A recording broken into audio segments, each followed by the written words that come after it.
आज आपको जो स्वस्थ दिनचर्या बता रहे हैं कि हम बिना दवा के कैसे स्वस्थ रहें।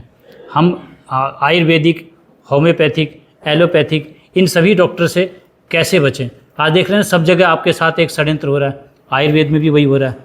तो हम चाहते हैं कि हमारा जीवन एक स्वस्थ जीवन हो। तो सुबह उठने से लेकर शाम सोने तक एक दिनचर्या होता है। तो दिनचर्या तो समझ में आ रहा है, पूरे दिन का हमारा फॉलोअप। तो सुबह उठना कितने बजे, आज सबसे विषय यही आता है कि उठना कितने बजे। तो आपने सुना ब्रह्म मुहूर्त के बारे में। सुबह ब्रह्म मुहूर्त का टाइम क्या होता है, सूर्य निकलने से 2.5 घंटे पहले। तो सूर्य का टाइम तो बदलता रहता है, सर्दियों में कुछ और, गर्मियों में कुछ और बदलता रहता है। तो आप कैसे उठोगे सूर्य निकलने से 2.5 घंटे पहले? हो सकता है क्या? नहीं जी। अगर हम लोग सूर्य निकलने से 2.5 घंटे पहले उठते तो बीमारी नहीं पड़ेंगे। जैसे आपने देखा होगा ऋषि मुनि, वो लोग सूर्य निकलने से 2.5 घंटे तो ध्यान करते हैं वो लोग। अब हम लोग गृहस्थ आश्रम में हैं, तो मैं आपको 2.5 घंटा नहीं 1 घंटा तो आपको निकालना ही पड़ेगा अपने शरीर के लिए। मात्र उठने से भी आप ठीक हो सकते हैं। इसमें भी बहुत बड़ा एक राज छुपा हुआ है। पहले उठते थे ना, पहले हम लोग सूर्य निकलने से पहले उठते हैं। अब कितने बजे उठते हैं? 10 बजे, 11 बजे, ऐसे ही चल रहा है ना। तो हम सूर्य निकलने से 1 घंटे पहले उठते हैं तो हम बीमार नहीं पड़ेंगे। इसके पीछे का कारण है हमारे मस्तिष्क के बीच में एक मटर के दाने के बराबर एक ग्रंथि होती है जिसका नाम है पीयूष ग्रंथि, मास्टर ग्लैंड। सुना ना आपने? ये ग्लैंड हमारे ब्रेन के अंदर हमारे सारे ऑर्गन को एक्टिवेट करती है। जैसे पेनक्रियाज काम नहीं कर रहा है प्रॉपर तरीके से तो इंसुलिन नहीं बनेगा, और प्रॉपर अगर इंसुलिन नहीं बनेगा तो आप डायबिटिक होंगे, और आपको पता फिर पूरी ज़िंदगी दवाई खाते रहो। तो मैं आपको बताऊंगी दवाई खानी ना पड़े। हम डायबिटीज़ को लेकर परेशान हैं तो सभी लोगों ने अपनी अपनी, आयुर्वेद ने अपनी चूरन बेचा, एलोपैथ ने अपनी दवाइयाँ दी, सब ने अपने अपने दवाइयाँ बेची। कोई बता ये नहीं रहा कि क्यों ये बीमारी बन क्यों रही है। तो पेनक्रियाज के बारे में सुना ना आप लोगों ने कि पेनक्रियाज जो है हमारे बॉडी में इंसुलिन बनाता है, ठीक है ना। तो आज आप पेनक्रियाज के बारे में बताऊंगा कि पेनक्रियाज मान लो पूरी तरह से एक्टिव नहीं है तो मास्टर ग्लैंड उसको एक्टिव करता है। तो मास्टर ग्लैंड का फंक्शन टाइम क्या है? सूर्य निकलने से 2.5 घंटे पहले वो खुलता है, और जैसी सूर्य की किरण निकलती है बंद हो जाता है। हर ऑर्गन का एक टाइम है। जैसे बड़ी आंत का, बड़ी आंत काम क्या करता है? मल निकालने का। तो मल तो पूरे दिन रहती है बड़ी आंत में, तो पूरे दिन आपको लैट्रिन जाना चाहिए। आप देखो 5 से 7 बजे के बीच में, सुबह जैसे होता है 5 से 7, उस समय आप अपान वायु बॉडी से निकलने लगती है। क्यों होता है? कि फ्रेश होने जाओ। तो ऐसे ही होता है, बड़ी आंत का काम है। सबका एक ऑर्गन टाइम बनाया गया है। हार्ट के तकरीबन पेशेंट देखोगे जिसको हार्ट की समस्या है, वो 3 से 5 बजे के बीच में उसको बड़ी गंभीर समस्या आती है। होता है ना? ध्यान किया आपने? अब उठ गए, उसके बाद क्या करना? तो उठने के बाद क्या करते हैं हम लोग? पानी पीते हैं, यही है ना। तो पानी कैसे पीना? मैंने आपको बताया था सिर्फ पानी से भी ठीक हो सकते हैं। घूट घूट करके, सिप सिप करके पानी पीना। कुत्ते को आपने देखा, कुत्ते को जहां तक उसका जीभ जाता अपने आप ठीक कर लेता, किसी डॉक्टर के पास नहीं जाता, मुंह की लार। तो सुबह जो आपको बताया जाता गुनगुना पानी पिए। तो कई लोग बोलते हैं गुनगुना क्यों, ठंडा क्यों नहीं? तो गुनगुना पानी क्यों पीना? आपने देखा होगा कोई तेल की बोतल है या घी की बोतल है और उसको साफ करना है, किससे करोगे? गुनगुने पानी से। तो गुनगुना पानी सफाई के लिए होता है। तो जैसे आप दांत को तो रोज साफ करते हैं, शरीर को भी रोज साफ करते हैं। आपसे बोलूं कभी गले को किया है? या इंटरनली ऑर्गन को भी, इसको भी सफाई चाहिए ना। तो गले से नीचे तक की सफाई के लिए वही गुनगुना पानी। तो कोई भी आपसे पूछे गुनगुना क्यों, ठंडा क्यों नहीं, तो आप उसको ये बोल सकते हैं शरीर की सफाई, मुंह से मूलाधार तक की सफाई हो जाएगी। जैसे ही आप गुनगुना पानी पियोगे, मुंह से मूलाधार तक की सफाई हुई, बड़ी आंत में आपका कचरा जो भी पूरा दिन का खाया इकट्ठा हुआ, आप फ्रेश होने जाओगे। अब बड़ी आंत की सफाई होगी। समझ में आ रहा है मेरी बात? सरल भाषा में समझा रहा हूं ना। तो सुबह का गुनगुना पानी कितना पीना? तो कई लोग बोलते हैं 1.5 लीटर, कई कहते हैं 2.5 लीटर। सबके अपने अपने विचार रखे गए, और हमारा मानना है कि जितनी इच्छा उतना पियो। आपको 1 गिलास पीना 1 गिलास पियो, आपको 2 पीना 2 पियो। मेरा मानना है जबरदस्ती नहीं, शरीर के साथ कभी जबरदस्ती नहीं करनी है किसी को। आपको जितनी इच्छा उतना पियो। तो 1 गिलास तो पी सकते हैं। तो पीने का तरीका सिप सिप करके। अब देखो सफाई भी होगी और साथ में एंटीबायोटिक भी चली जाए। तो मुंह की लार बेस्ट एंटीबायोटिक है। एक्जिमा, दाद, खाज, खुजली पर लगाते हैं, ठीक होती है, सुना है ना। तो आप क्या करो, मुंह में पानी भरो और कूला करो और मुंह के अंदर ले जाओ। अब आपने एक बार कूला किया, अंदर ले गए, आपने एक एंटीबायोटिक की गोली खा ली, बेस्ट एंटीबायोटिक दुनिया की, जिसका कोई साइड इफेक्ट नहीं। कितना अच्छा काम है। आपने 2 बार कूला किया, 2 गोली खा ली। अब 1 गिलास पानी को पीने के लिए आपने 15 से 20 बार कूला किया, अब 20 गोलियां तो सुबह सुबह खा ली। अब सुबह पहले सबसे ज़्यादा हमारे पेट में एसिड होता है, सबसे ज़्यादा हमें लार की ज़रूरत, और मुंह की लार एल्कलाइन है, बॉडी एसिडिक है, तो हो गया ना पूरा। अब दिन में कितनी बार पानी पीते हैं? अब आपको नियम बना लो, पानी पिए तो घूट घूट करके, सिप सिप करके पिए, आपको बॉडी एल्कलाइन रहेगा, आपको किसी दवाई की ज़रूरत नहीं है। तो सुबह का गुनगुना पानी, बाकी टाइम आप घड़े का पानी पी सकते हैं। घड़े का पानी क्या होता है? मिट्टी के घड़े का, वो रूम टेम्परेचर के अकॉर्डिंग रहता है। और ठंडा पानी पिए तो आपको कॉन्स्टिपेशन होगी। ठंडा पानी पिए तो आपको जो शरीर के अंदर जो ब्लड है वो पूरा क्या करता है, हमारे पानी को गर्म करने के लिए चला जाता है, तो आंत संकुचित हो जाती है, तो आपको कॉन्स्टिपेशन, कब्जी होगी। तो पता क्या होता है, आपने सुना होगा पेट सफा तो रोग दफा, और पेट सफा नहीं तो सारे रोग इकट्ठे हो जाएंगे। तो ठंडा पानी कभी नहीं, ठीक है। पानी कैसा? घड़े का पानी रूम टेम्परेचर के अकॉर्डिंग रहता है। और आप पीते फ्रिज का, आप जितने भी लोग देखेंगे जो फ्रिज का पानी पीने वाले हैं, उसको लंबी कॉन्स्टिपेशन मिलेगी, कब्जी मिलेगी। आ रहा समझ में? तो सुबह का पानी गुनगुना, बाकी टाइम घड़े का, मटके का पानी। आजकल आरओ वाटर, अब आरओ बंद हो गया तो एल्कलाइन वाटर। अब एल्कलाइन की जो मशीन है 2,80,000 की, कहाँ से लाएं? तो मैंने आपको बताया हमारे मुंह की लार एल्कलाइन है, तो हमने मुंह में लगा दिया। तो पानी जो साफ करने का तरीका है, आप मटके में पानी भरे, एक फिटकरी आती है पिंक कलर की, देखा आपने?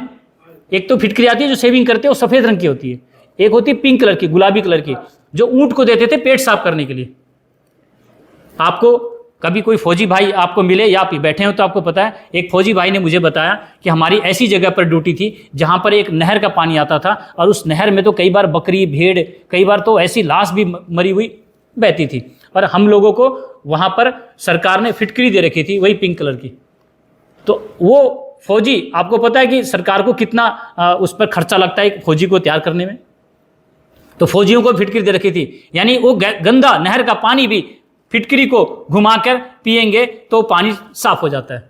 तो आप क्या करें, आपके पास तो शुद्ध पानी आता है, साफ आता है, ठीक है। तो आप मटके में भरें और फिटकरी लें और पानी में डुबोकर 7 बार लेफ्ट और 7 बार राइट, ठीक है, फिटकरी बाहर निकाल लें, आपका पानी बिल्कुल साफ हो जाएगा। अब तो समझ में आ रहा है ना, पानी साफ हो गया बिल्कुल, आप इस पानी को पी सकते हैं, ठीक है। और एक भस्म आती है गोबर के कंडे की राख, उसको भी आपको बनाना सिखाऊंगा कैसे, अगर है बनाना आता है तो ठीक, नहीं तो आप यहाँ से भी ले जा सकते हैं। दिया मैंने आपके पेशेंट को, अब आधा चम्मच उसमें डालकर पानी में घुमा दें। पानी को आप जांच करके देखना, जो गंगा जल का पानी होता है ना, सेम वैसा बन जाएगा, शुद्ध पानी। तो मैंने आपको पानी शुद्ध करने का तरीका बता दिया।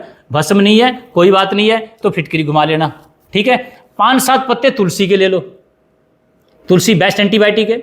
तुलसी 2 तरह की होती है, रामा एक श्यामा। श्यामा यानी सांवला रंग पत्ते का, रामा यानी हरा रंग, ठीक है। सांवला पत्ते ले लो, 5-7 पत्ते तुलसी के डाल लो। तो फिटकरी घुमाया 7 बार लेफ्ट और 7 बार राइट, और तुलसी के पत्ते 5-7 पत्ते डालो। अब पानी आपका बिल्कुल शुद्ध हो चुका है, ऐसा पानी आप पी सकते हैं।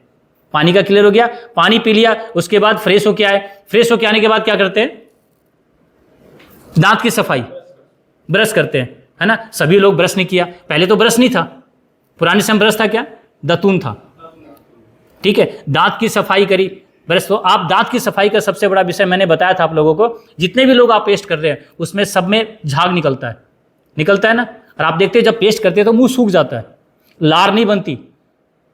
सुबह हम अगर मीठे से आप खाओ तो आपको देखना ड्राई हो जाएगा मुंह। सुबह पहले कड़वा या होता नहीं कि देखा आप तीखा लेंगे तो उसमें लार बनती है, तो नीम का दातून आपको कड़वा होता है, ठीक है। नमक तेल हल्दी से करते हैं तो लार बनेगी। तो सुबह जो आपको दांत की सफाई करनी है, या तो नमक तेल हल्दी लो या फिर नीम के दातून। तो इसके बारे में तो बताया था मैंने आपको कि जिसमें झाग बनता है उसमें सोडियम लॉरेल सल्फेट होता है, और जिसमें भी सोडियम लॉरेल सल्फेट होता है वो आपको नुकसान करता है। सुबह का दांत की सफाई हुई, दांत की सफाई के बाद क्या होता है, स्नान, नहाते हैं। और आपसे पूछूं क्यों नहाते हैं तो बता सकता है कोई? नहीं पता। शरीर की सफाई कहते हैं ना, शरीर की सफाई का कोई विषय नहीं है, सुबह का स्नान करना होता है इस बॉडी को ठंडा करना। जैसे आपके घर में पानी की मोटर है, आपने उसको घंटे, 2 घंटे, 4 घंटे, 5 घंटे, 6 घंटे, 10 घंटे चलाए, कहते हैं ना भैया बंद कर दो, गर्म हो जाएगी, फूक जाएगी। तो आपका शरीर भी एक मशीन की तरह, जब आप जन्म लिए तो आपको पता है मशीन चल गई, अब आप रात को सो रहे तो बंद हो जाती है क्या? तो जो मशीन 2400 घंटे लगातार चल रही हो, उस मशीन को भी 24 घंटे में एक बार ठंडा करना जरूरी है। अगर ज़्यादा ठंडा हो गया तो गया काम से, ठीक है ना, और ज़्यादा गर्म है तो बुखार है। जब इस शरीर पर आप पानी को डालते हैं तो आपके बारीक बारीक रोम छिद्र है। पसीना कहाँ से निकलता है, कभी देखा आपने? बारीक बारीक रोम छिद्र इसी से निकलता है। तो ये अपने शरीर में जो ठंडा पानी गया इसी को सोखता है। तो ये मशीन 24 घंटे में एक बार ठंडा करने के लिए स्नान करना होता है। अब तो समझ में आ रहा है जी। कई लोग क्या करते हैं जी, गर्म पानी से नहाते हैं। मैंने कई बार देखा कि गर्मियों में भी लोग गर्म पानी से नहा रहे हैं। उसको वात की समस्या होती है बहुत ज़्यादा, वायु की। और हमारे शरीर में कहते हैं कि वात अगर बढ़ गया तो पित्त और कफ को असंतुलित कर देगा, और पित्त कफ असंतुलित होना यानी रोग होना। तो ठंडे पानी से नहाएं। अब सर्दी के समय ठंडे पानी से कैसे नहाएं? आप गंगा स्नान तो गए होंगे, सर्दी में गए हैं ना? गए हैं। तो वहां पर कैसे नहाया? गर्म पानी किया, गंगा जी का पानी गर्म किया। गंगा जी स्नान करने जाते हैं तो सबसे पहले पैर डुबोते हैं। देखा ना, थोड़ी देर तक पैर रखते हैं, फिर धीरे धीरे घुटने तक ले जाते हैं, फिर कमर और फिर नीचे। आजकल क्या है, जब अपने घर में बाथरूम बनाया तो सबसे पहले तो शावर लगाया ना, महंगा शावर। अब वो पानी कहाँ जाता? सीधा ब्रेन के ऊपर। अब ये पता सॉफ्टवेयर है, जैसे ही आपने पानी यहां गया तो आपको पता एकदम से सुबकी आती है ना एकदम। अब क्या होता है कि शरीर को पता नहीं था कितना ठंडा पानी आने वाला है, तो क्या होता है, इसका असंतुलित हो जाता है। तो वात पित्त कफ असंतुलित हो जाता है, और वात पित्त कफ का असंतुलित होना रोग होना। तो कभी भी पानी सिर पर ना डाले, पैर पर डालो, उसके बाद स्नान करो, यानी अलर्ट कर दो, अलर्ट करके नहाना। अब आपको ठंडी लगेगी, करके देख लेना। यही विद्या मुझे पढ़ने के लिए मैं गया था कि हमें स्वस्थ कैसे रहें बिना औषधि के, बिना डॉक्टर के। तो स्नान हो गया। नहाना भी कितने बजे? सूरज निकलने से पहले अगर स्नान करते हो तो वात पित्त कफ सही रहता है। सूरज निकलने के बाद अगर स्नान करते हो तो आपका वात बढ़ जाएगा। कैसे? अब देखो, शरीर गर्म है, ठीक है, और जठर में अग्नि आई, सूरज निकला तो जठर में आती है ना, जठराग्नि कब हो? सूरज के साथ चलती है। सूरज छुपा तो अग्नि बुझी। अब शरीर में अग्नि प्रज्वलित हुई है और आग पर पानी डालो तो स्टीम, भाप होगा ना। तो इसीलिए कहते हैं जठर में अग्नि आने से पहले स्नान करें। अगर आपने ऐसा किया तो आप स्वस्थ रहोगे। ये पूरा स्नान का विधि है। अब कहते हैं ना, सिर्फ आप जड़ी बूटी, सिर्फ आप अपनी दवाई कभी ठीक नहीं हो सकते। इसीलिए मैंने बोला स्वस्थ दिनचर्या सुनना बड़ा जरूरी है, तभी आपको बैठाया मैंने यहाँ पर, ठीक है। तो सुबह का स्नान सूरज निकलने से पहले स्नान करें, स्वस्थ व्यक्ति। अब पेशेंट है, बीमार है, क्या करें? तो पेशेंट उठ नहीं सकता, बेड पर है, तो उसको कपड़ा में पानी को थोड़ा करें, उसके शरीर को स्पंजिंग, मतलब उसको साफ करें, ठीक है जी। उसका कपड़े रोज चेंज करें, ऐसा तो कर सकते हैं। काम मैंने कभी नहीं बोला कि मैं पेशेंट ठीक कर दूंगा, मैं किसी बीमारी को ठीक करने का दावा नहीं करता। मेरे पास सभी पेशेंट आ रहे हैं कैंसर के, मेरे पास कैंसर की दवाई भी नहीं, मैंने बताया ना आप लोगों को, मेरे पास कोई कैंसर की दवाई नहीं है। तो पेशेंट कैसे ठीक हो रहे हैं? तो भैया मैंने नहीं पता कैसे किया, मैं तो उसके पूरे शरीर को ठीक किया, और हमारा शरीर ही हमारे शरीर को ठीक करता है। तो शरीर को ठीक करने का दिनचर्या आपको मैं बता रहा हूँ। तो सुबह का पता चल गया, पेशेंट के बारे में बता दिया मैंने आपको। अब देखो, स्नान हो गया, तो नहाने के बाद क्या होता है? चाय। देखो ये बात आप भूल रहे हो, स्नान करने के बाद बेड टी आता है ना, चाय तो बना दो, 1 कप चाय। देखो चाय के बारे में सबको पता है। आपको पता है हमारे देश की आज़ादी की क्रांति की लड़ाई, पहली लड़ाई किसने लड़ी थी? मंगल पांडे। और क्या था वो? एक कारतूस, उसके ऊपर चर्बी लगा होता था, ठीक है, उसको मुंह से निकालते थे, और उसी बात पर लेकर लड़ाई चली थी। और आज तक वही सिस्टम चल रहा है।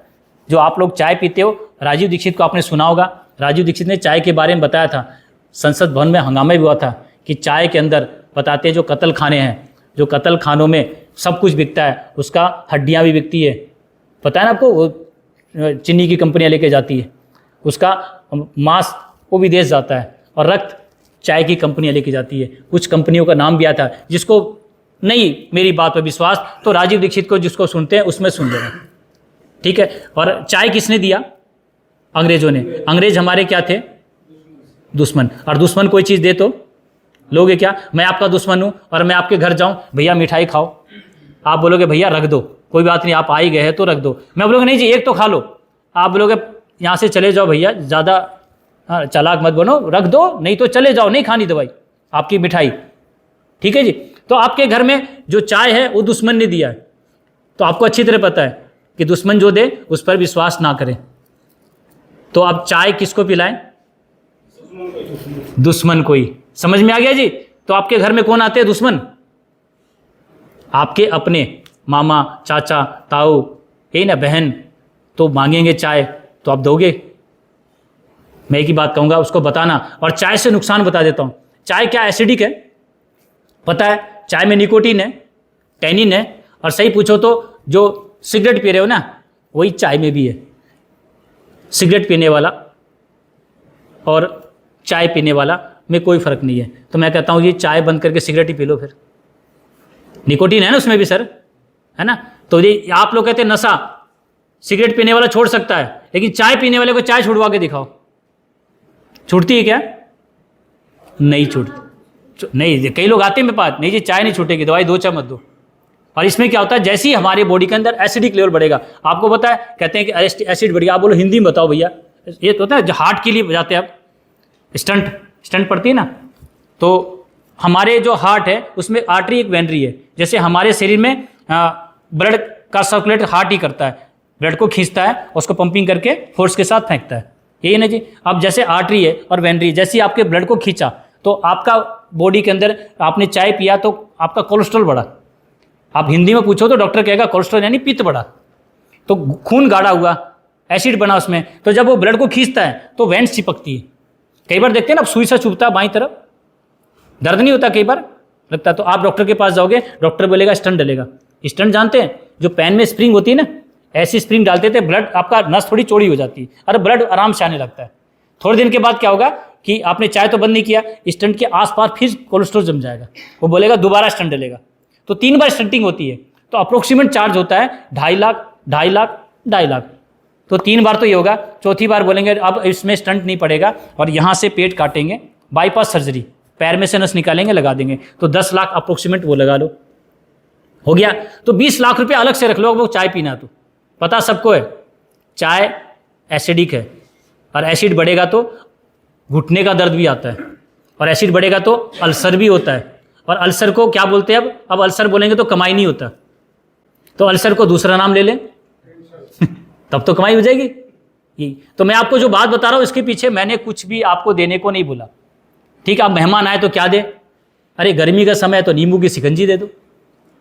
और मेहमान है पैसे वाला, गाड़ी बंगले वाला, नींबू की शिकंजी में बेइज्जती हो जाएगी। तो आपके पास ज़्यादा पैसे हैं, उसकी मेहमान नवाजी करनी, तो फलों का रस दे दो। ठीक है, मौसमी, आपको और भी चीज़ें मान लो, अनार। मैं मना नहीं कर रहा आपको, मेहमान के लिए, पेशेंट के लिए नहीं है। पेशेंट को मौसमी का नहीं देना, खट्टे फल मना कर रखा मैंने। ठीक है जी। तो अपने मेहमान के लिए फल। और कई अभी गर्मी का समय, नींबू तो 300-400 रुपये किलो हो जाता है, बड़ी समस्या है। तो आप क्या करो, 1 गिलास पानी और छोटा सा गुड़ दे दो। पहले देते थे ना, तो मेहमान नवाजी हो सकती है। गरीब से गरीब, अमीर का भी बता दिया और मीडियम मध्यम वर्ग का भी बता दिया। तो चाय का किस्सा समझ में आ गया।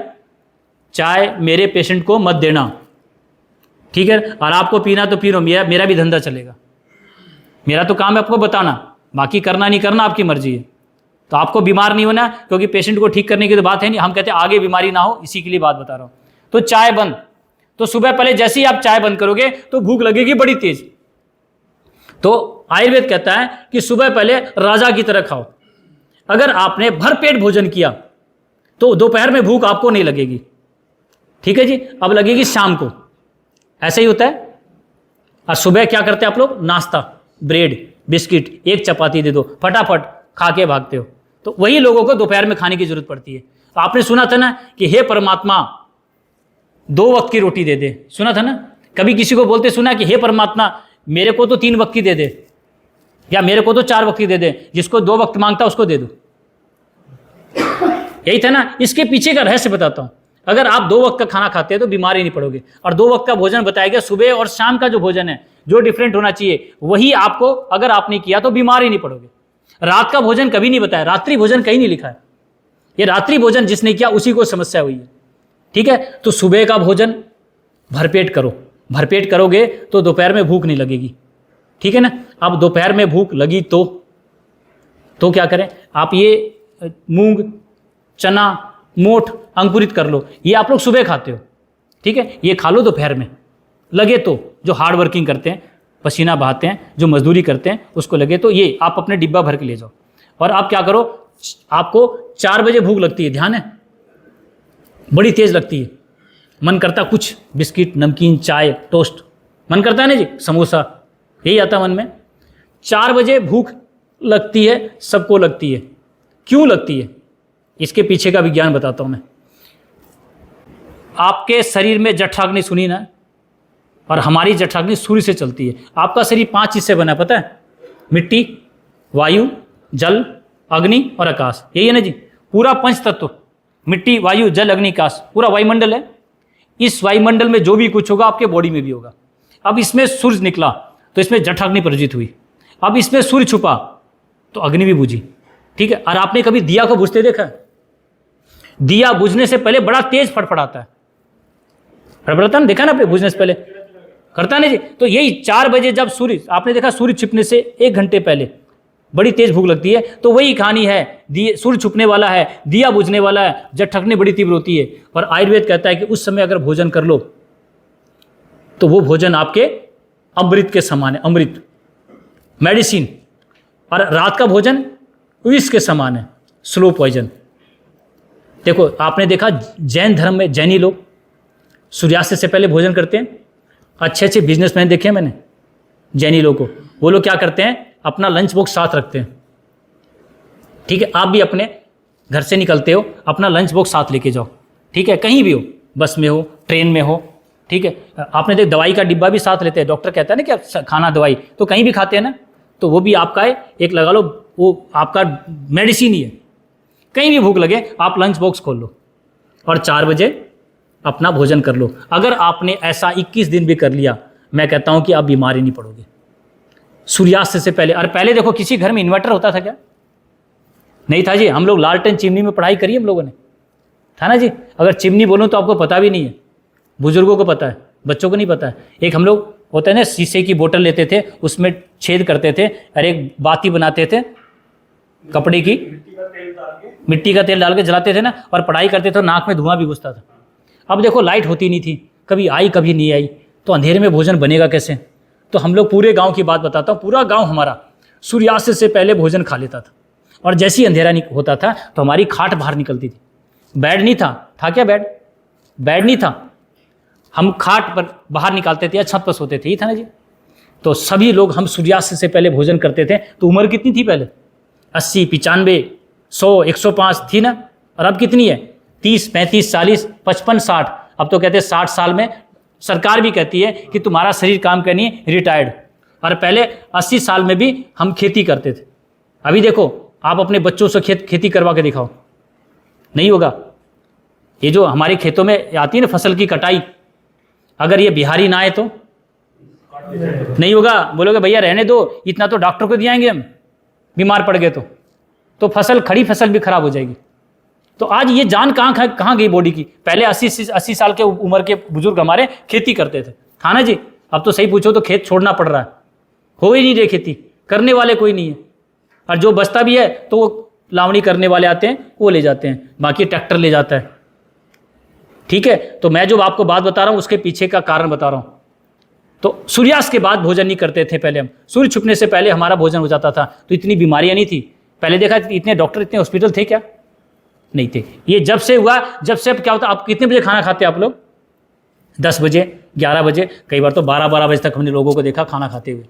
वही लोगों, क्योंकि अब जठर में अग्नि नहीं है और आप भोजन कर रहे हो तो भोजन पचेगा नहीं, सड़ेगा। जैसे आप चाय बना रहे हो या मान लो कि आप दाल बना रहे हो और गैस को कर लो बंद, क्या बनेगी आपकी दाल? तो वही कहानी है, आप रात का भोजन करते हो, वो भोजन पचता नहीं है, तभी ये बीमारियां होती है। अगर आपने ऐसा किया, जितने भी लोग जॉब करते हैं, क्या करें जी, हम तो लेट आते हैं, हमारा ड्यूटी ऐसा है, 11 बजे छूटते हैं, 10 बजे छूटते हैं, अब हम क्या करें? तो लंच बॉक्स लेके जाओ, कर सकते हैं ना। अब रात हुई जी, भूख लगी तो क्या करें? भूख लगे तो माँ का दूध, माँ जानते हैं, एक ही चीज को जानते हैं, जन्म देने वाली, है ना, एक ही माँ जानते हैं। जबकि हमारी माँ 9 माँ है, बोल तो दिया आपने, 9 माँ। धरती को क्या बोलते हैं?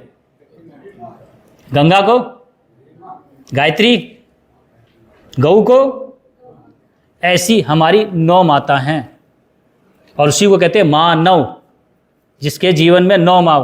अब तो सिर्फ एक ही माँ ध्यान है और वो भी परेशान है, उसको भी अनाथ आश्रम में छोड़ दिया है।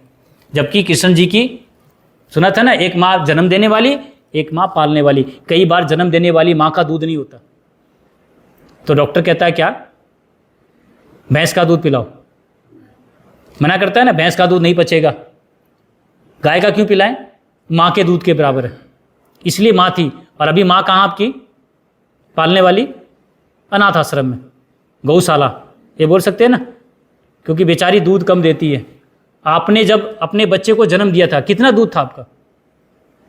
माँ जिसको बोलते हैं उसका दूध का आकलन होगा क्या? देखो, गाय के दूध का पूरा रिसर्च हो रहा है। गाय के दूध में बोरोसिन नाम का तत्व पाया जाता है जो ब्रेन को शार्प करता है।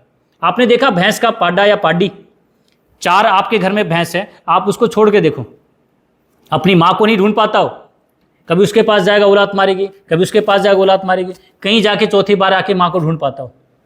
और आपने देखा सड़कों पर जो गाय की झुंड चलती है, वो तो गाय एक तरफ और बछड़ा अलग। शाम को जब छोड़ा जाता है तो 100 गाय में भी अपनी माँ को एक झटके में ढूंढ लेता है। देखा ना आपने?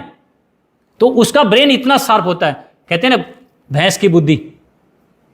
जो बच्चा आज पहली क्लास में पढ़ा, दूसरी भूल जाता है, जो दूसरी पढ़ा, तीसरी भूल जाता है। जब तक वो डॉक्टर बनेगा सब भूल चुका है। एक ही चीज ध्यान रहता है, पैसा। यही आता है ना जी, यही कहानी हुई आगे चलकर। ये सारा, ये पूरा रिसर्च है। तो मैंने आपको जो बात बताया, गाय के दूध का, गाय के गौमूत्र का, गाय के गोबर का, ये बहुत बड़ा विज्ञान है जो दिनचर्या से परे है। ये फिर आपको कभी यहाँ आएंगे तो मैं सारी चीज आपको बताता हूँ। बताया ना सारी बात को मैं, ये बताता हूँ मैं। तो ये कुछ विषय यहाँ के लिए भी छोड़ते हैं। तो आप तो समझ में आ गया। रात को क्या पिएंगे? भैंस का, गाय का। यमराज की सवारी क्या है? यमराज किस पर बैठा है? आ गया ध्यान? यमराज यानी भैंस का। समझ में आ रहा किस्सा? और कृष्ण जी कहाँ खड़े हैं? गाय। इस समय मान लो, सपोज दैट, कहते हैं धरती गोल है। आपने देखा क्या गोल है? नहीं देखा, माना ना आपने। मान लो इस समय आपको कृष्ण जी मिले, यमराज मिले, किसके पास जाओगे? कौन जाना चाहेगा? हम बोलोगे जी अभी तो पोते का ब्याह करना है जी, कृष्ण जी के पास जाओगे। हाँ, बहुत।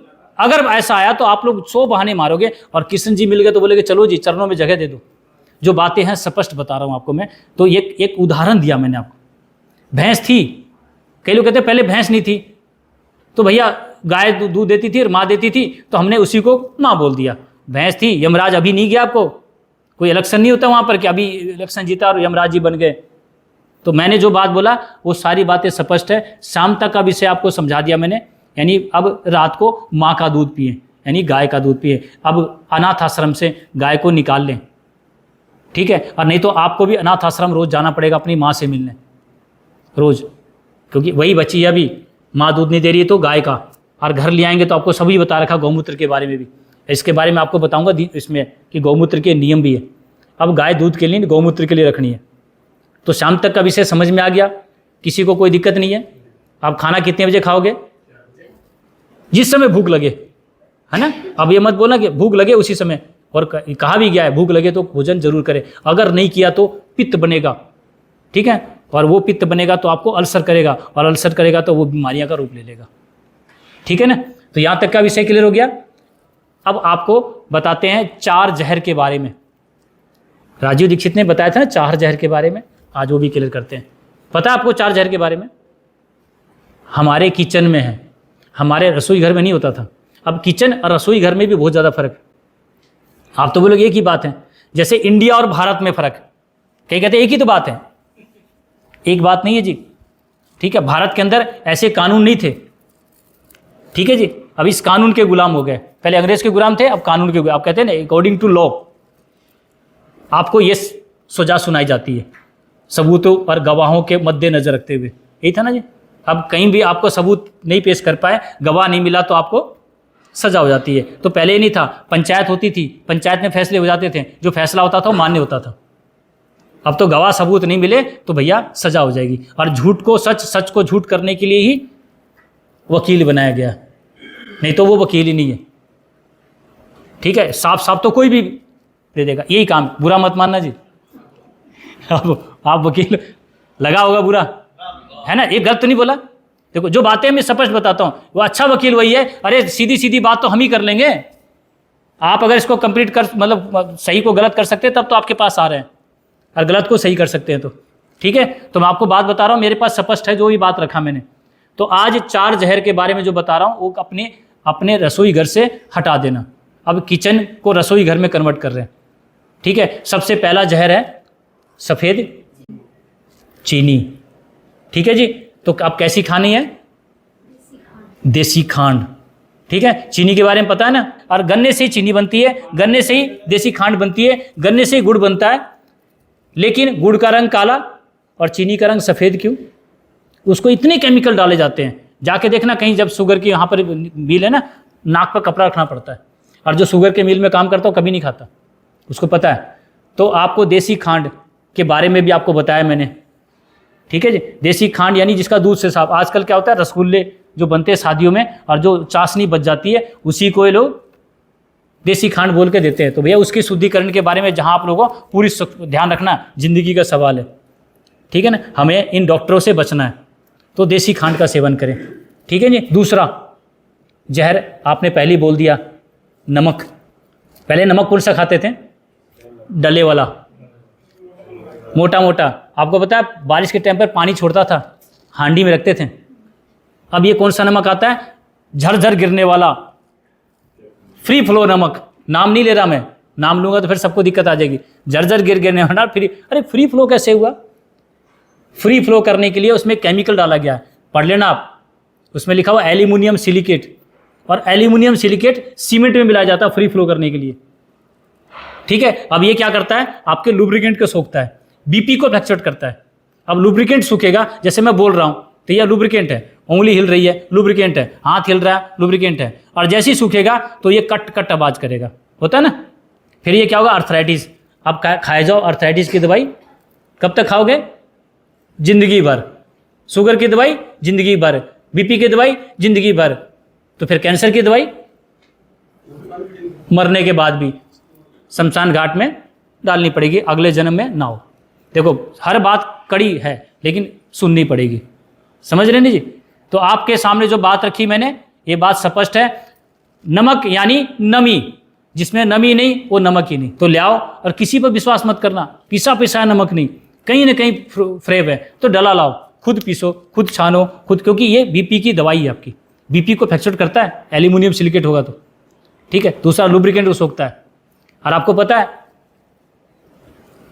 इंदिरा गांधी ने नसबंदी की थी, उसके बाद सरकार गिर गई थी, उसके बाद चला था घेंगा रोग, बोले कि आयोडीन नमक खाना, कहते हैं ना जी।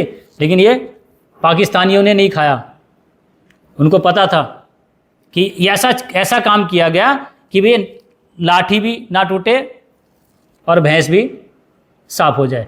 तो ये नमक के अंदर खेल किया गया, इससे कुछ भी नहीं देखा गया कि इसमें ऐसा। आयोडीन हमारे, आपको पता, दाल में भी है, नेचुरल आयोडीन। इसमें केमिकल प्रोसेस द्वारा किया गया आयोडीन, हमें बाहर से आयोडीन की जरूरत नहीं है हमारे देश में, ठीक है। तो नमक आपको जो बता रहा मैं, ये नमक खाओ। आयोडीन नाम से कहीं ना कहीं हमारे माइंड वॉश किया गया। आ रहा समझ में? नमक का किस्सा हो गया पूरा, चीनी पूरा हो गया। अब तीसरा जहर क्या है? गेहूं। सुना ना आपने? पहले क्या खाते थे हम लोग? जौ, चना, ज्वार, बाजरा, मक्का। अब क्या आ गया? गेहूं। गेहूं में सबसे ज़्यादा ग्लूटीन है। लाल बहादुर शास्त्री जी ने एक बार बताया था, ताशकंद समझौता के अकॉर्डिंग बताया गया था कि भारत को गेहूं देने से मना किया गया था। लाल गेहूं के नाम से भारत में बाहर से गेहूं आता था, तो बोला था गेहूं नहीं देंगे, समझौता करो। तो शास्त्री जी ने बोला था तेरे गेहूं नहीं चाहिए। ये तो पता है ना सब, आप तो देख रहे हैं, लेकिन थोड़ा पीछे चल रहा हूँ। तो उस समय सोमवार का व्रत रखवाया गया था, 1 दिन का व्रत। वो इसलिए था कि हम गेहूं बचा सके। जब गेहूं हम खाते नहीं थे, क्या हमारे यहाँ अनाज उगाते नहीं थे? कि हम लोग उगाते थे, तो गेहूं नहीं क्यों उगाते थे? कोई खाता ही नहीं था, तो बाहर से क्यों मंगाते थे? जब खाता नहीं था तो गेहूं को स्टोर कर सकते आप। जो चने को स्टोर करके देखना, जो इल्ली पड़ जाएगी, होता है ना जी। तो गेहूं स्टोर कर सकते थे। तो हम यहाँ बाहर से इसलिए मंगाते थे कि कहीं पर आपदा आ गई, सूखा पड़ गया, कहीं बाढ़ आ गई, तो उस जगह के लिए सरकार हेल्प करती थी। तो उसके बाद क्या हुआ, जब सरकार ने ये बोला शास्त्री जी ने कि गेहूं उगाओ, तो हमारे भारत देश के वासियों ने बोला गेहूं नहीं उगाएंगे, कोई खाता ही नहीं है। तो उस समय एमएसपी लागू किया गया, मिनिमम प्राइस रेट। तब बोला गया हम खरीदेंगे, सरकार बोली हम खरीदेंगे आपसे, तब आप लोगों ने गेहूं उगाया था। अभी भी देखते हैं आप लोग कई बार देखते हैं अनाज मंडियों में गेहूं की बोरी बाहर होती है और बारिश गिर रहा है और वो सड़ रही है। आप लोग कहते हैं देखो सरकार कितनी पागल है, गेहूं खराब हो रहा है, इसका केयर नहीं कर रही। अरे अगर उसको केयर कर ली, अगर खराब नहीं हुआ तो दूसरी साल खरीदेगी, क्योंकि सरकार के पास स्टॉक है, आपदा कहीं आई नहीं है। लेकिन वो एक कानून बनाया गया कि आपसे गेहूं खरीदा जाएगा, तो हर साल गेहूं खरीदना उनको। ये तो सरकार के लिए फायदा हो गया कि ब्रेड की कंपनियां खरीद ले जाती इसको, और ब्रेड आपको बड़ा अच्छा लगता खाने में। ठीक है, तो मैं आपको एक बात बता रहा हूं, इसके पास स्पष्टीकरण है मेरे पास। गेहूं पहले बटेऊ आता था हमारे यहाँ, हरियाणा में कहते हैं ना बटेऊ, बटेऊ यानी हमारे जीजा जी, हमारे रिश्तेदार, तभी गेहूं बनता था ना जी, मांडा जब भी बनता था ना, हरियाणा वाले तो जानते हैं। ठीक है, आपने अपनी बात कह दी, मैं कहूँगा आपके दादाजी का नाम बताओ, तीसरी पीढ़ी का नहीं पता, पिताजी का पता है और पिताजी के पिताजी का पता, उसके बाद नहीं पता। तीसरी पीढ़ी में खेल हो चुका है। ठीक है जी, तो मैंने आपको जो बात बताई उसके पीछे का पूरा कारण, पहले हमारे यहाँ जब शादियाँ होती थी ना, तो वो एक चाइनीज बल्ब नहीं लगते थे, हम लोग लाल पीली हरी वो लाते थे, एक वो होता ना कागज, उसको तिकोनी काटते थे और उसको चिपकाते थे। जिस घर में वो बंदर बाल सा लगा होता, पता चलता है इसके घर में कोई प्रोग्राम है, शादी है, यही था ना जी। किसी चिपकाते थे, आटे के लिए बनाते थे गेहूं की, और आप चिपका के देखो, सूखने के बाद उसको हटा के देखो, हटेगा नहीं, फट जाएगा। आप जौ से चिपकाओ, चने से चिपकाओ, बाजरे से चिपकाओ, नहीं चिपकेगा। अब आ गया समझ में? तो ये हो गया। और चौथा जहर क्या बच गया? सफेद दूध, भूल गए दूध। अभी क्या लेते हैं आप लोग? गाय का दूध कैसा होता है? हल्का पीला, और भैंस का सफेद। तो ये सफेद अभी तो वो भी नहीं पीते, भैंस का दूध भी नहीं मिलता आप लोगों को, पैकेट का मिलता है। अभी सबसे बड़ी समस्या चल रही है ना, पथरी पथरी पथरी पथरी पथरी पथरी हो रहा है ना। आपको पता है ये पैकेट वाले दूध में क्या मिलाया जाता है? मेलामाइन, मेलामाइन मिलाया जाता है, जो सीमेंट उसमें लगाते हैं टाइल्स में। मेरा पेशेंट को गाय का माँ का दूध चाहिए, तो भैया आप देख लो, आपको पीना है, आप मर्जी आपकी पियो, आप पियोगे तभी हमारा धंधा चलेगा। तो मैंने मेरे बारे में बता दिया, पैकेट वाला दूध, सफ़ेद दूध नहीं, हल्का पीला कलर का दूध, यही है ना जी। तो ये बातें, चार जहर भी क्लियर हो चुका है, आ गया समझ में? ठीक है, मैदा तो है ही बहन जी, जब गेहूं बंद कर रहा हूँ मैं, तो मैदा का क्या मतलब हुआ? मैदा तो उससे ज़्यादा खतरनाक है। और अब तो जितनी भी बाजार में चीज़ें आती है ना, सब मैदे की, चाउमीन है ना, बर्गर, और उसके बाद आता है ना ये मोमोज, समोसा, प्रसिद्ध समोसा की दुकान होती है ना कई बार। यही बातें ध्यान रखना, कोई प्रसिद्ध नहीं हो, आपके साथ एक खेल हो रहा। मैदा सबसे ज़्यादा चिपकने का गुण है। और हमारी बड़ी आंत जो है ऐसे असेंडिंग है, ये ट्रांसफर ऐसे डिसेंडिंग, ऐसे ही है ना जी। बड़ी आंत है, अरे भगवान कैसा है, इधर से खाया, इधर से पचाया, इधर से निकाल देता, ऐसा घुमाया क्यों? यही विज्ञान आपको समझ में नहीं आया। अब बड़ी आंत जो है वो आपकी मान लो सपोज दैट इतनी चौड़ी थी, अब गेहूं ने क्या कर दिया, चिपक चिपक के सबका पेट खराब। और मैदा से, कहीं भी आप होटल में जाते हो, गेहूं की रोटी मिलती है क्या? नहीं, स्पेशली मांग के देख लेना, नहीं, मैदे की। एक पूरा कॉन्सेप्ट चला है, गेहूं भी नहीं मिल रहा है, मैदा खा रहे हो, और सबसे खतरनाक है सारी मिठाइयां मैदे की है। तो चारों जहर मैंने आपको क्लियर कर दिया। किसी को कोई क्वेश्चन? क्लियर हो गया। अब आपको बताता हूं, हमारे घर में ये जो तेल लेते हैं ना, कौन सा खाते हैं? रिफाइंड, यही है ना, सरसों का तेल। आपको पता है उसमें क्या मिलाया जाता है? Palm oil. परमिशन है, क्योंकि इतना महंगा तेल खा नहीं पाओगे आप लोग। सरसों क्या रेट है देखो उसमें निकाल के, बिक जाएगा इतना सस्ता? निकालो कितना निकलता आपका एक किलो में? फिर क्या रेट गया तेल, सरसों का तेल? ये सस्ता कैसे हो गया? आप लोग खा ही नहीं पाओगे। तो उसमें पाम ऑयल मिलाएंगे, परमिशन दी गई है, बाकायदा अप्रूव्ड दिया गया है। सरसों का शुद्ध तेल खाओगे तो आपको लुब्रिकेंट की समस्या आएगी नहीं। ठीक है, एक राजीव दीक्षित ने बताया था, एक तो सबसे रिफाइंड के तेल के क्लियर कर दें, क्या कहते हैं जी क्या दिक्कत है खाने में? तो राजीव दीक्षित ने कहा था कि जिस तेल को शरीर पर लगा नहीं सकते उसको खा भी नहीं सकते। तो आपने देखा होगा शरीर में हम सरसों तेल की मालिश करते थे, पहले ये था ना जी, कहते सरसों के तेल की मालिश करेंगे तो काले हो जाएंगे। तो आपके सारे बच्चे काले हैं क्या? किया ना सरसों तेल? ये सच्चाई है। ये कहीं ना कहीं दिमाग में नई जो जनरेशन आई उसको बोला गया। तो नई नई कंपनी आ गई तेल लेके, देखो आप रिफाइंड तेल की मालिश करके देख लो, कभी सिर में लगा के देखो, लगा पाओगे क्या? नहीं। तो सबसे शुद्ध तेल है सरसों, और आप अपने आंखों के सामने निकलवाओ। अगर कोल्हू का मिलता है, कोई अच्छा कोई ऐसा व्यक्ति है, उसका महंगा मत देखो, उसका प्रोसेस देखो, उससे पता करो क्या रेट की सिरसू हुई है, ऑर्गेनिक है तो क्या भाव पड़ा है, तो प्रोसेस कितना होगा। देखो खाने के लिए फटाफट खा लिया, लेकिन आपको पता सबसे ज़्यादा जो दिक्कत आ रही डॉक्टरों की फीस। ये डॉक्टर से कैसे बचे? कहते हैं बीमारी से तो बचो ना बचो, लेकिन डॉक्टर से बचो।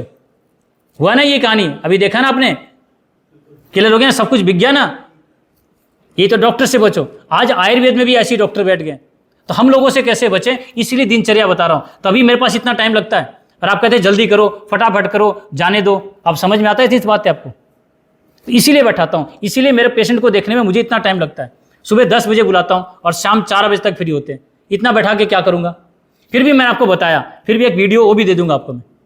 तो तेल का समझ में आ गया, ठीक है। अब देखो आपके पास जो सब्जियां खाते हो, है ना, सब्जी सभी घिया तोरी सभी इंजेक्शन लगाते हैं, तो कोई भी ऐसी केमिकल वाली चीज़ आपको नहीं खानी। अगर घर में तोरी लगाई है तो खा लो, ठीक है। बाजार से लेके आ रहे हैं तो जी आप ऐसी सब्जी लेके आओ जिसमें केमिकल ना लगे, जैसे कच्चा केला, कच्चा पपीता, सब्जी बनती है ना, मेथी, पालक, धनिया, सांटी, चौलाई। अगर इसमें ज़्यादा छिड़काव करेगा तो जल जाएगा। थोड़ा बहुत भी किया है तो आप क्या करो, गर्म पानी में इसको भिगो दो, थोड़ा नमक डाल दो, 10 मिनट छोड़ दो, या थोड़ा गोमूत्र डाल दो, 10 मिनट छोड़ के दूसरे पानी में धो के इसको खा लो, ठीक है। एक आता है कमल ककड़ी, बाढ़ करेला, सेम की फली, बीन्स, ड्रम स्टिक, सहजन आता है ना, ये तो ये सारी चीज़ें आप लोग देखो। अगर घर में कोई ऐसा लगा रखा तो मना नहीं कर रहा, लेकिन कुछ सब्जियां ऐसी जिसको नहीं खाना, जैसे गोभी हुआ गैस करती है, आलू हुआ, भिंडी हुई, अरबी हुई, ठीक है। ऐसी चीज़ आपको, खट्टी चीज़ आपको नहीं खानी, गैस तो नहीं चलेगा जी। देखो मैंने बता दिया मेरे बारे में जो पेशेंट है, और पेशेंट को लेकर बड़ी हम लोग तो ये बातें रखी मैंने, और एक पर्चा भी दूंगा उसमें सारी चीज़ भी बता दूंगा। तो बात समझ में आ गई सब्जी की। घर में उगी मैं मना नहीं कर रहा, घर में उगी जो मना किया आपको बता दिया। अब आता है फल।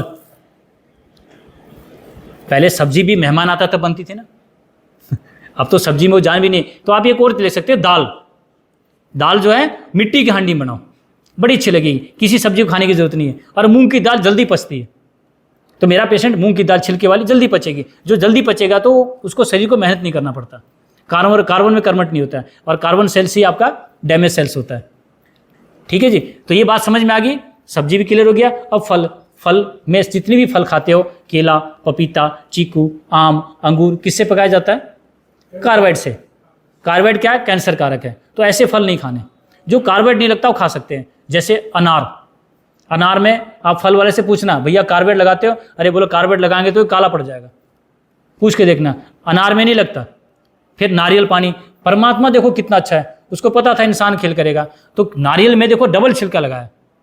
एक तो मोटा हार्ड परत लगाया, उसको बोला इंसान इसमें भी खेल कर देगा, तो एक छिलका और लगा दिया, छिलके पर छिलका, डबल सुरक्षा चक्र, डबल इंजन वाली सरकार।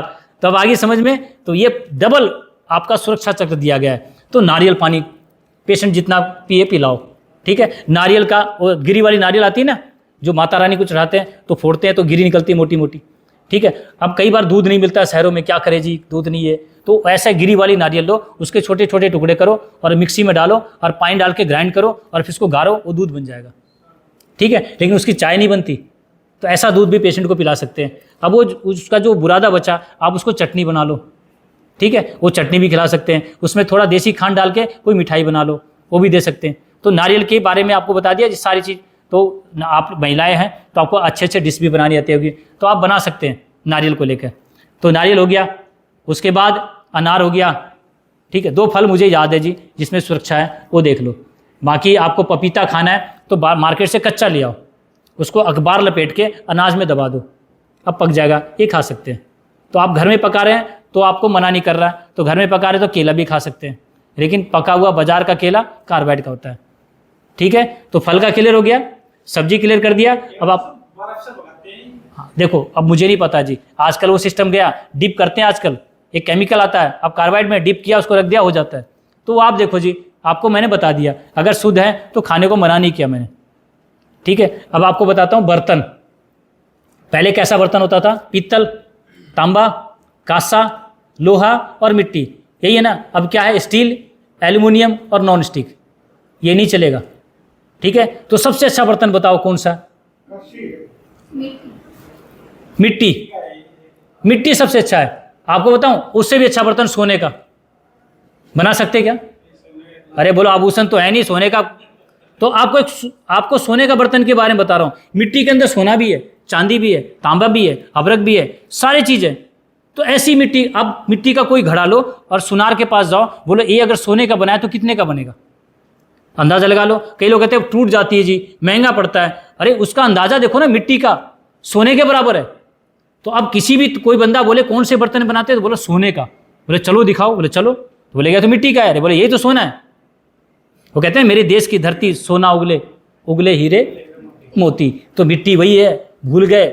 मिट्टी की हांडी की दाल आप देखो होटल में कितने की मिलती है, घर में बनाओ ना, मेरे पेशेंट को खिलाओ ना। सबसे अच्छा इसमें रिकवरी होगा अगर मिट्टी के बर्तन बनाते हैं। उसके बाद दूसरा बर्तन आता है आपका पीतल का। ठीक है जी, पीतल में कलई करनी पड़ेगी, खट्टी चीज नहीं बनती। ठीक है, नहीं दूसरा लोहे का, उसके बाद पीतल का है। लोहे के में बना सकते हैं आप, ठीक है, लेकिन उसमें सब्जी काली हो जाती है। तो मैंने आपको बता दिया मिट्टी का बर्तन, उसके बाद लोहे का, उसके बाद पीतल का। और जो कांसे का बर्तन है वो खाने के लिए। कांसे के बर्तन में अगर किसी भी तरह से आपके भोजन के अंदर विष भी है तो आप देखो कांसा नीचे हरा हरा हो जाता है, उसको खींच लेता है। कांसे का बर्तन है तो सबसे अच्छा। और अभी एक बात कहता हूँ, पुराने समय की बात बताता हूँ। पहले कहते गरीबी आती थी तो भांडे बिक जाते थे। भांडा बोलते बर्तन, यानी बर्तन बेच के भी गुजारा हो जाता था। अब क्या बर्तन बेचोगे? स्टील का, बताओ क्या रेट मिलेगा?